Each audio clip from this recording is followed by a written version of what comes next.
Israel इस वक्त Gaza पट्टी से लेकर वेस्ट बैंक में कई मोर्चों पर एक साथ युद्ध कर रहा है। पिछले 24 घंटे में इजरायल के 300 हमलों ने साबित कर दिया कि गाजा में जंग और भी ज्यादा तेज हो चुकी है। तो वहीं दूसरी तरफ पहली बार हमास ने कसाम ब्रिगेड को आईडीएफ पर हमले के लिए उतार दिया।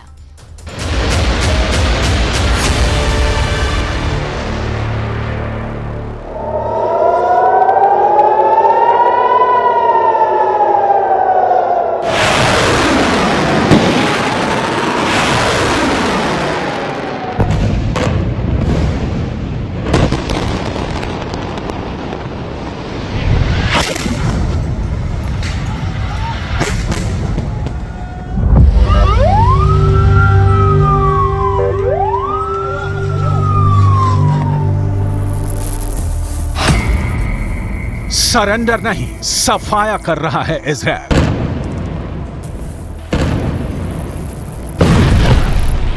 अक्टूबर से अब तक गाजा जंग को 576 घंटे हो चुके हैं। हालात ये हो गए हैं कि इजरायली सेना ने उत्तरी, दक्षिणी, मध्य गाजा में इतने भयानक हवाई हमले किए हैं कि अब तक हमास के 900 ठिकाने तबाह हो चुके हैं। लेकिन वहीं दूसरी तरफ इजरायली सेना इस बात से हैरान और परेशान है कि हमास की 1300 सुरंगों को सफाया कैसे किया जाए। कई दशकों से बन रही हमास की सुरंगों में से अब हमास के ऐसे लड़ाके हमले कर रहे हैं जो अमेरिका के स्पेशल फोर्स की तरह ट्रेंड हैं और उनके हाथों में इस वक्त रूस और अमेरिका के बने घातक हथियार और एंटी टैंक मिसाइलें मौजूद हैं। हम आपको दिखाने जा रहे हैं क्यों इजरायली सेना जमीनी हमलों से 10 गुना हमले फाइटर जेट और लड़ाकू हेलीकॉप्टरों से कर रही है। हम आपको बताने जा रहे हैं कि क्यों बार बार ईरान के राष्ट्रपति रईसी दावा करते हैं कि इजरायल हमास के लड़ाकों से नहीं जीत पाएगा।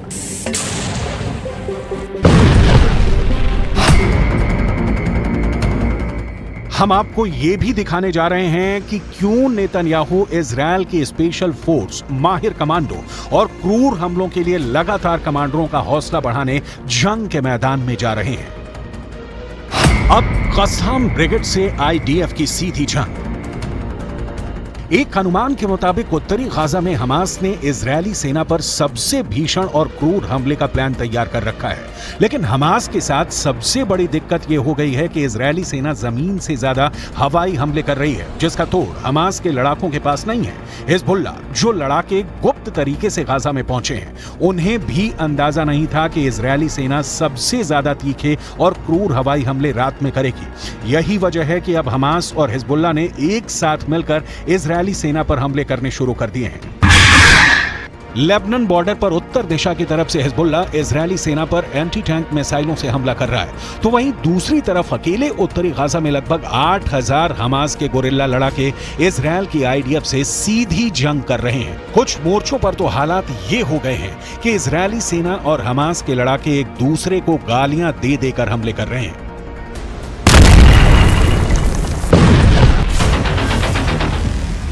अब खबर यह भी आ रही है कि हमास के पास स्पेशल फोर्स की तरह हमला करने वाले कसाम ब्रिगेड के लड़ाके मोर्चा संभाल रहे हैं, जो इजरायली सेना के लिए सबसे बड़ा सिरदर्द साबित होने लगे हैं। 1992 में हमास की मिलिट्री विंग से बनी कसाम ब्रिगेड इस वक्त इजरायली सेना पर भीषण हमले कर रही है। कसाम ब्रिगेड को हमास ने उत्तरी गाजा में जंग करने का जिम्मा दिया है, जहां इजरायल सबसे खूंखार हमले कर रहा है। रिपोर्ट के मुताबिक कसाम ब्रिगेड के पास improvised explosive device, rocket launcher, anti tank missile और मोर्टार जैसे हथियार हैं। कसाम ने उन्नत किस्म के रॉकेट और ड्रोन भी हासिल कर लिए हैं, जिससे वो हमला करने की पूरी तैयारी कर चुका है। कसाम ब्रिगेड सीधी लड़ाई की बजाय गाजा की सुरंगों से इजरायली सेना पर हमले कर रही है। सुरंग युद्ध में कसाम ब्रिगेड की महारत को देखते हुए विशेषज्ञ साफ कह रहे हैं कि ये इजरायल की आईडीएफ के लिए साक्षात काल साबित होने लगे हैं। CIA वर्ल्ड फैक्ट बुक के मुताबिक कसाम ब्रिगेड में 20,000 से 25,000 लड़ाके हैं। कसाम ब्रिगेड की सटीक ताकत का अंदाजा किसी को नहीं है। दावा किया जा रहा है कि हमास की कसाम ब्रिगेड को ईरान से सीधा पैसा मिल रहा है।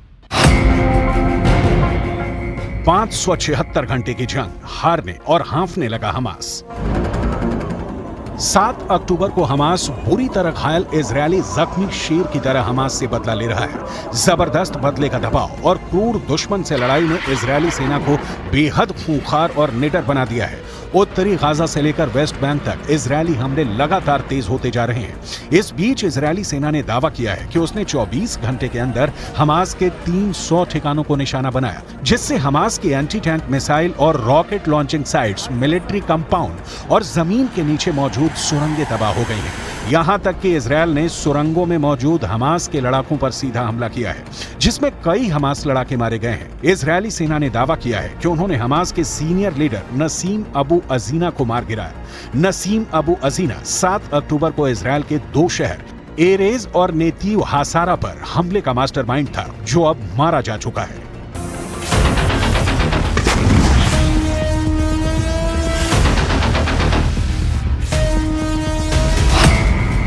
सरेंडर नहीं, सफाया कर रहा है इजरायल।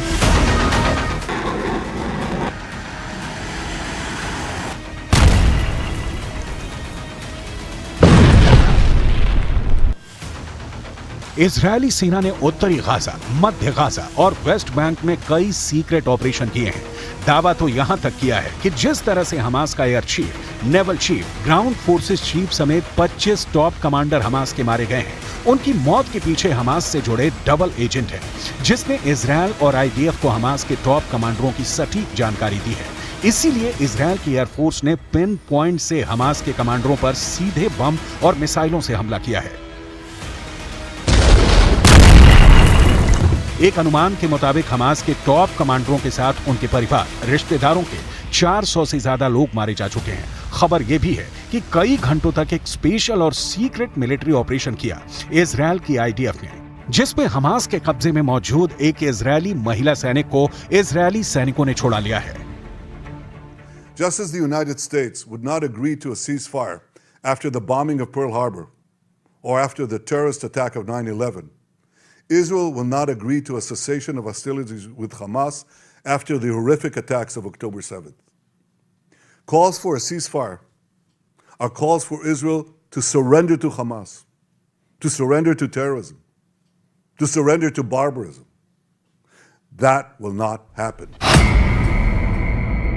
अब कस्साम ब्रिगेड से आईडीएफ की सीधी जंग में अब तक 9700 से ज्यादा लोगों की मौत हो चुकी है। इजरायल के 1400 से ज्यादा नागरिक मारे गए हैं। वहीं 8306 फिलिस्तीनियों की भी मौत हो चुकी है। जानकारों के मुताबिक इजरायल आर पार की जंग कर रहा है। इसीलिए इजरायली सेना सबसे पहले हमास के सबसे टॉप कमांडरों को चुन चुन कर जान से मार रही है।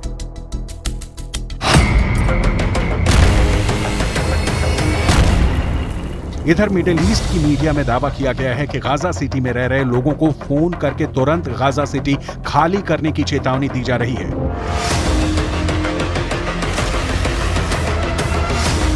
मिडिल ईस्ट के एक युम्मा अल सईद का दावा है कि उसे उसके परिवार को तुरंत गाजा सिटी खाली करने की धमकी फोन पर दी गई है। इससे पहले इजरायली सेना ने आसमान से पर्चे गिराए थे। इन पर लिखा था, हमास के हमलों की वजह से इजरायली सेना जवाब दे रही है। जिन इमारतों में हमास काम कर रहा है उन्हें तबाह किया जा रहा है। आप उत्तरी गाजा छोड़कर दक्षिणी गाजा भाग जाएं। 576 घंटे की जंग, हारने और हाँफने लगा हमास।